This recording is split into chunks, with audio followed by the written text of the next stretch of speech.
আসসালামু আলাইকুম। আমি মোস্তাফিজুর রহমান। বর্তমানে আমি ঢাকার আফতাবনগরে অবস্থিত আস সুন্নাহ ফাউন্ডেশনের বিভিন্ন প্রজেক্ট ঘুরে ঘুরে দেখছি। এখানে এসে সত্যিই খুব ভালো লাগছে। আপনারা দেখতে পাচ্ছেন কেউ কেউ খেলাধুলা করছে, আবার অনেকে এই বিশাল প্রকল্পের বিভিন্ন অংশ ঘুরে দেখছে। এই স্থানেই ভবিষ্যতে আস সুন্নাহ ইউনিভার্সিটি প্রতিষ্ঠার মহৎ স্বপ্ন নিয়ে এগিয়ে যাচ্ছে আস সুন্নাহ ফাউন্ডেশন।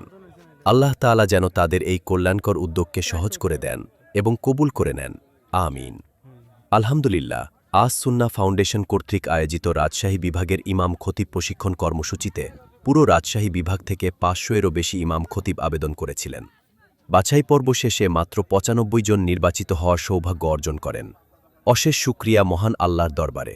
তিনি সেই ৯৫ জনের তালিকায় আমার মতো একজন অধম মোস্তাফিজুর রহমানকেও স্থান দিয়েছেন।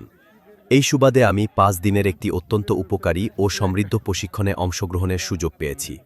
প্রশিক্ষণের ফাঁকে আস সুন্নাহ ফাউন্ডেশনের দায়িত্বশীল ভাইয়েরা আমাদেরকে তাদের বিভিন্ন মানবিক, শিক্ষা ও দাওয়াভিত্তিক প্রজেক্ট ঘুরে দেখান। প্রতিটি উদ্যোগ দেখে আমি সত্যিই মুগ্ধ হয়েছি। আলহামদুলিল্লাহ, সবকিছু খুবই সুন্দর, সুপরিকল্পিত এবং অনুপ্রেরণাদায়কও লেগেছে। মহান আল্লাহ আস সুন্নাহ ফাউন্ডেশনের সকল দ্বীনি ও মানবিক কার্যক্রমে বরকত দান করুন, সংশ্লিষ্ট সকলকে উত্তম প্রতিদান দান করুন এবং এই প্রতিষ্ঠানকে উম্মাহর জন্য আরও বেশি কল্যাণের মাধ্যম হিসেবে কবুল করে নিন। আমিন।